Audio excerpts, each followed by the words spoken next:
Societies that are thriving, where inclusion and diversity exists, and there is a sense of being safe with difference, where difference exists and within those differences people feel safe within the shared society, there is a further phenomena that is now starting to be identified. And that is that, for example, foreign investors are much more interested in choosing those societies where stability and security exists.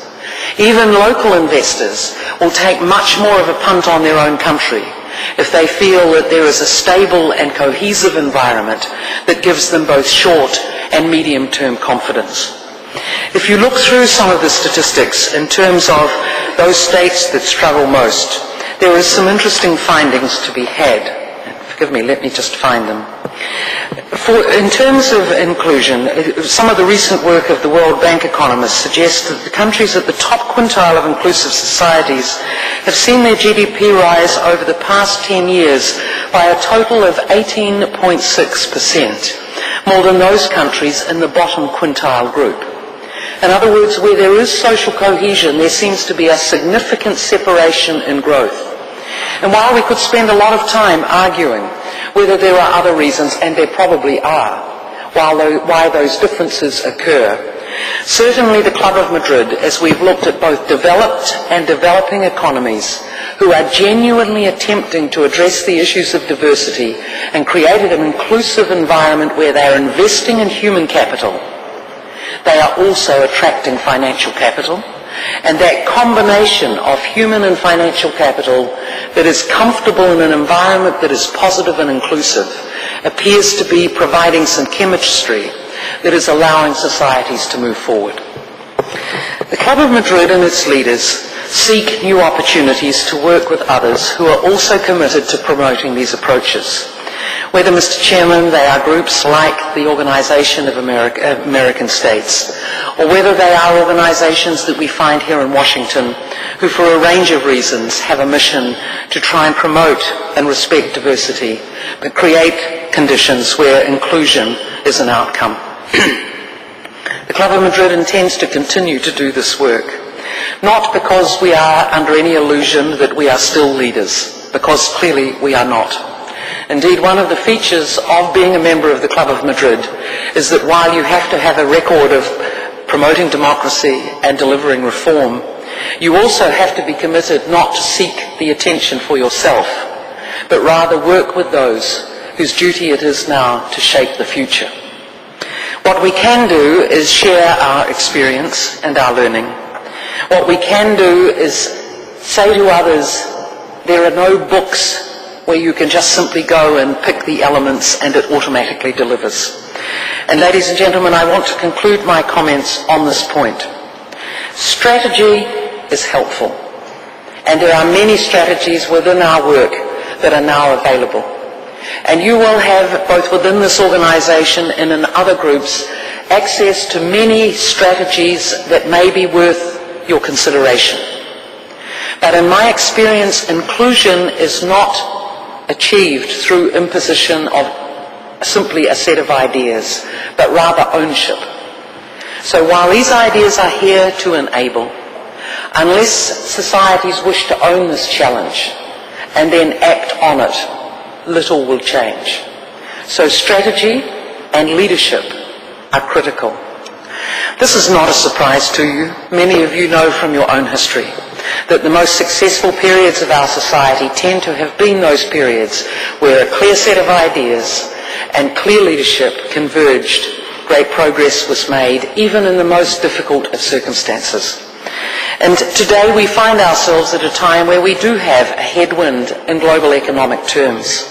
And the Club of Madrid would argue that this is all the more important for us to be prepared as we distribute scarce resources, that we consider ways in which, in deploying those resources, we see that diversity is acknowledged and that those investments are dispersed in a way where those who are currently not included will feel included, so that the outcome is that we will have societies far more inclusive, perhaps, than has otherwise been the case.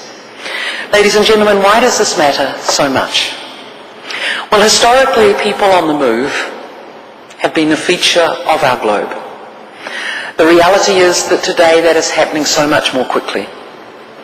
And unless we create societies that feel safe for difference, and indeed that they are successful societies, people will continue to move perhaps disproportionately rapidly, creating disruption and dislocation in other areas.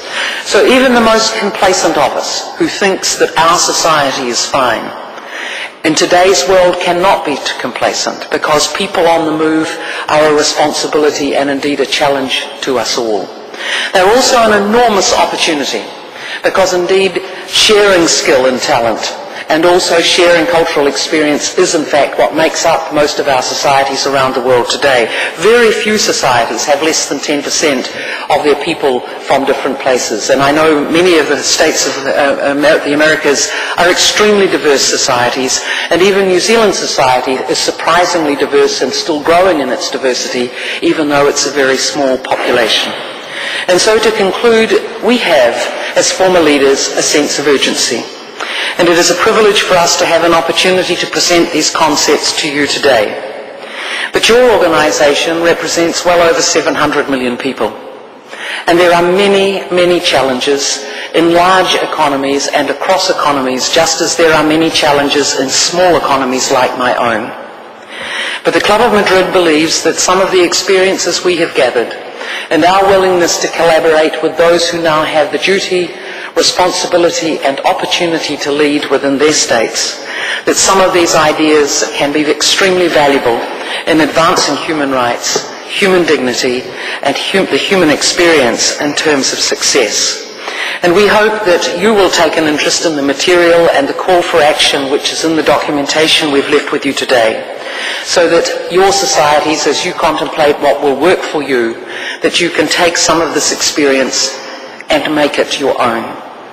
I personally feel very strongly that this point is critical. I've spent a lot of time working in different parts of the world, and where we seek to impose our will or indeed our ideas on others, it simply causes a sense of frustration, and sometimes it compounds the humiliation. In the end, cohesive and inclusive societies are those that not only respect the people within, they have the confidence in themselves to step up.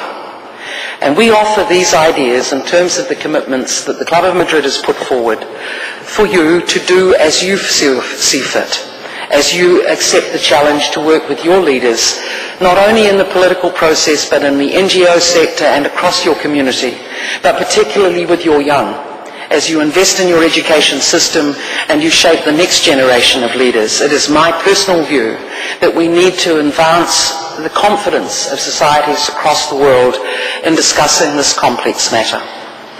Thank you, ladies and gentlemen, for allowing the Club of Madrid to come today and share these ideas. And again, I reiterate, strategy is important, but leadership matters.